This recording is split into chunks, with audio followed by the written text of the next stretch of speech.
नमस्कार। आज हम एक बहुत बड़े सवाल पर बात करने वाले हैं। पृथ्वी पर जीवन कब खत्म होगा?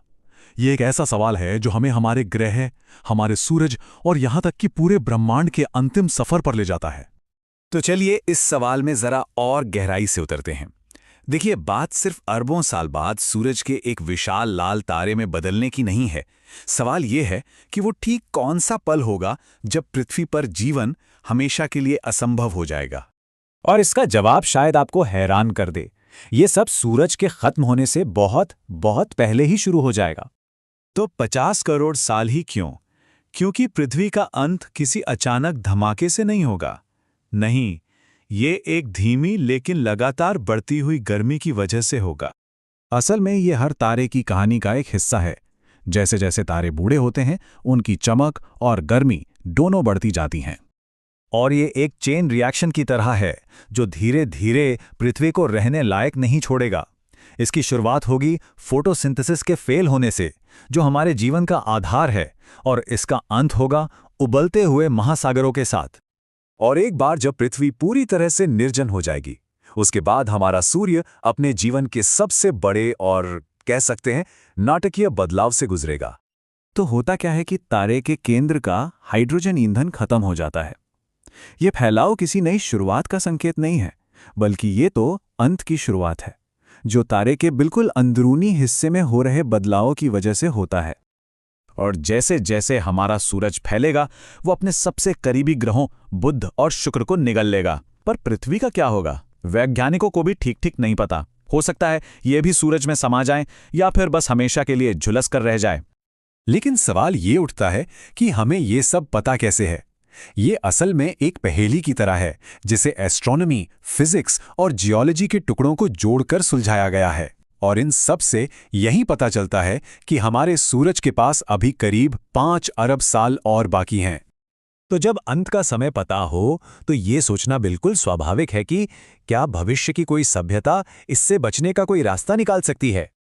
और जो आइडियाज सामने आते हैं वो बिल्कुल साइंस फिक्शन फिल्मों जैसे लगते हैं, जैसे कि सूरज की रोशनी को रोकने के लिए एक बहुत बड़ी ढाल बना देना, या फिर पूरे के पूरे ग्रह को ही उसकी जगह से खिसका देना।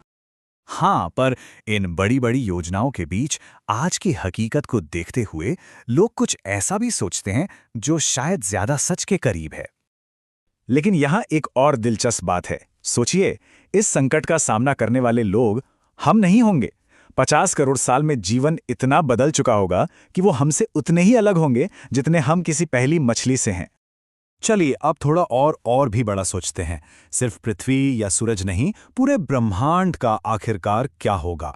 इस पर विज्ञान और प्राचीन दर्शन दो बिल्कुल अलग जवाब देते हैं। एक वैज्ञानिक थ्योरी है बिग क्रंच। ये कहती है कि ब्रह्मांड का जो फैलाव आज हो रहा है वो हमेशा नहीं चलेगा।